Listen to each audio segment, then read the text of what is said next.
Hello, welcome to Trailers from Hell, and forgive me if we take a brief diversion down 35mm memory lane. I embrace the digital age, but I miss being able to touch the film, to hold a frame up to the light, to caress it gently. Ah, those were the days. Between my own films, I would make promotional material for other filmmakers, in particular for prolific Australian producer Anthony Ginnane, whose 40-plus films in the 1970s and 80s were a tremendous training ground for the Australian film industry.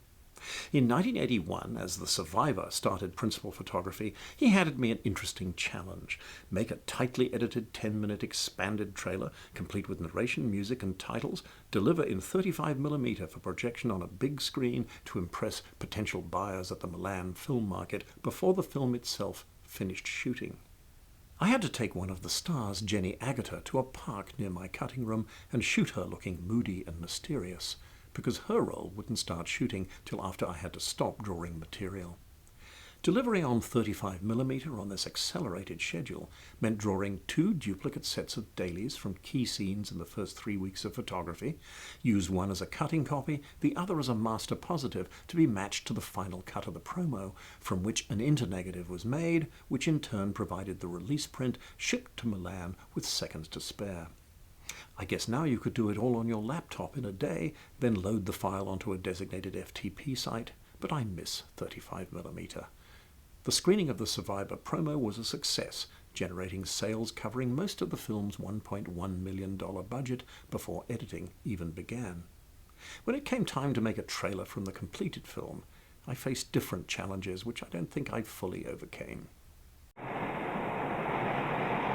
How do you sell a film when the most impressive scene in the whole picture is right at the start? Well, milk it for all it's worth, and that's what I did. The staging of the 747 crash is a great example of low-budget ingenuity. When the plane appears to rush past trees and people, in fact it's the foreground elements that are being pushed down the dolly track past the stationary set to create the illusion that the plane is in motion. Quick cutting energizes the sequence, which is capped by what at that time was the largest pyrotechnic explosion attempted by the Australian film industry.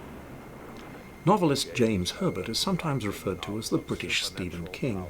His plots were fairly standard variations on classic horror themes, but it was his sadistic depictions of dismemberment and mutilation that ensured his regular spot on the bestseller list. Robert Powell plays the pilot who walks out of the wreckage without a singe, the sole survivor. Tormented by guilt, he meets a psychic, Jenny Agutter, who tells him the 300 dead want revenge on the saboteur who caused the crash. Actor David Hemmings, whom I remember as something of a tortured genius, decided to jettison the book's graphic horror scenes in favor of a mood and atmosphere piece.